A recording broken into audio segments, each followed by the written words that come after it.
Hi, Chris Brown at Lifeline Business Solutions. Welcome to my video blog on using the right tools of the trade.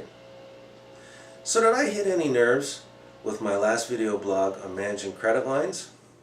I sure hope so, because your operating lines of credit are like the blood flowing through your veins. Cut it back and you're going to become anemic. Cut it off, well, you know what's going to happen. So preparing a comprehensive business plan is your best defense against the possibility of these unhealthy circumstances arising. But today I want to talk to you about the tools of the trade. If you were to hand your service technician an adjustable wrench and a screwdriver, tell him to go out to the shop, tear down that engine, replace the pistons and rings, put it back together, and report back to you, what do you think his response is going to be? Right. He's going to tell you you're nuts, and go get him the right tools so he can do the job. Well, managing your business is the same thing. Without the proper tools, success is pretty much left to chance. When I talked to you about preparing a business plan, I said the first thing you need to do is a financial performance analysis. Now, this is simply taking your last few years of financial statements and breaking them down into ratios, percentages, volume by product group, and margins.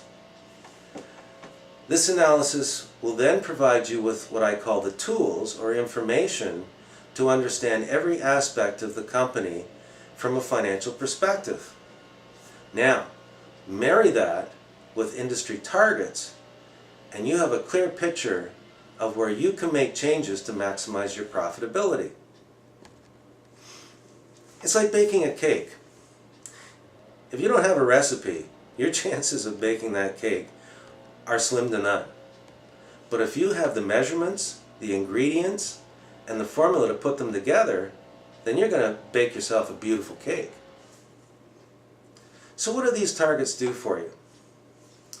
Well, if we were to look at your service department as an example, I would tell you that you should be achieving 60 to 70% margin, gross margin, and it should represent 9% or more of your annual gross sales.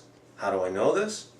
Well, through analyzing thousands of dealer financial statements, profitable dealer trends begin to emerge and they paint a picture of what you should be capable of achieving. Now, if we analyzed your financial statement and you found that you were getting 40% margin and only 6% of gross annual sales, then you can take it to the bank that you're losing a lot of potential profit. It's the same thing with salaries. Profitable dealers have consistently shown that they operate their business at 9% of gross sales. Now that includes all salaries, commissions, less your technician salaries. If I was to do this one calculation, I could predict with certainty whether that dealer is profitable or not. How? Because salaries represent the highest expense in your P&L and will have the greatest impact. So in summary, a financial analysis provides you with what I call the tools to understand every aspect of your business. You then take those tools and compare them to industry standards, and you can build a clear picture of where you need to make changes to enhance your profitability.